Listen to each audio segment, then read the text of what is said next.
Siapa-siapa yang sayang ke anak-anak, dia kena ingat, dia kena sayang ke mak ayah dia lebih. Pasal ada orang kadang sayang ke anak, dia belakang ke mak. Allah, bahaya tu. Berbola serban jubah tak jadi apa? Zikir banyak ke, baca Quran banyak ke, kalau belakang ke mak ayah, bahaya. Ingat, sayang ke anak, waktu basir redah. Tapi sayang ke mak ni kadang-kadang ujian. Tapi kena lawan, kena sayang. Ya mati dah nak sayang mana, Ustaz? Doa ke dia. Doa ke dia. Bila? Berapa hari? Hari-hari. Apabila doa ke kita, doa ke mak ayah. Doa ke kita, doa ke mak ayah. Gitu cara maknanya. Jangan main-main. Berkat maknanya. Tolong mak ayah masa hidup. Dah masa mati, tolong juga. Tolong doa. Tolong doa. Ataupun ambil piti 50 riyal. Pergi back ke jambang niat. Aku sedekah untuk mak aku pahala. Ataupun dia jamu orang. Dia beri makan. Tapi jangan reka lah pula baca tu baca ni. Tak ada dah bacaan tu. Back ke jambang. Beri makan. Lepas tu tak ada majlis apa dia baca apa-apa. Maknanya buat dia panggil kerana Allah hadiah untuk mak ayah dia baik ke pintu jambang kan surah sejik pintu jambang ada kunci. La ilaha illallah. Cabut situ, cabut wayalah tak ada. Jadi kita pun pergi surah tu, tolong baik kita ambil piti hadiah ke mak ayah buat baik maknanya.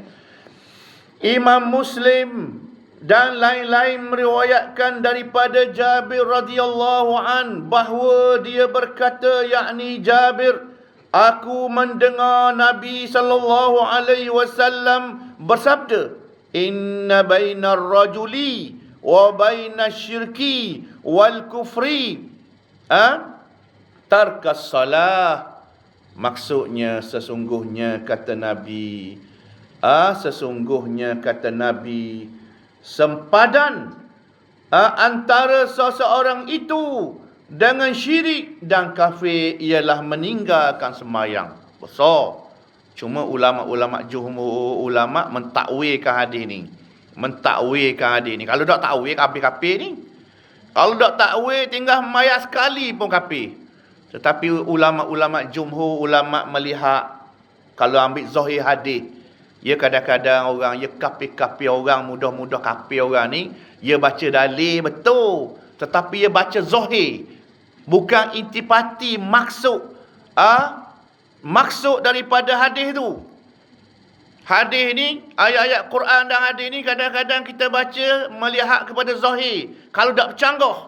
Apabila bercanggah zahir, takwil dia. Makna yang jadi syirik, jadi kufur itu, dia tinggal dalam keadaan dia ingkar, baru jadi kufur. Sebagaimana hak ni Nabi sebut dalam hadis, man qala la ilaha illallah dakhala al-jannah. Nabi kata sesiapa yang kata la ilaha illallah, nescaya masuk syurga. Itu zahir hadis. Siapa kata la ilaha illallah dakhala al-jannah, dia masuk syurga. Zahirnya gitu. Nak cerita hal zahir ni, kadang-kadang kena tengok makna dan maksud di sebaliknya. Orang pun tanya, Ustaz, dah Cina wakat tapir kadang-kadang minum air, la ilaha illallah. Saya pun mesti legak lu. Mana pula ni? Baca-baca kitab rupanya maksud Nabi, man qala la ilaha illallah, siapa kata la ilaha illallah masuk syurga itu, dia kata dengan beriman. Dah dia tak beriman, dia kata lepas mulut. Tapi Nabi kata gitu. Betul dah Nabi kata gitu. Maksud Nabi tu. Dan mana tahu makna tu, memberi makna. Satu. Yang kedua, di belakang tu ada ayat lain. Ada hadis-hadis lain. Capur punya capur, capur punya capur. Maksudnya Nabi kata itu, siapa yang kata la ilaha illallah masuk syurga itu, dengan makna yakinan. Dia yakin dengan Allah. Dah kalau Cina tu, dia tak sengaja la ilaha illallah memari gak. Dia ikut orang Melayu cakap. Bukan yang mengucap maknanya beriman kepada Allah.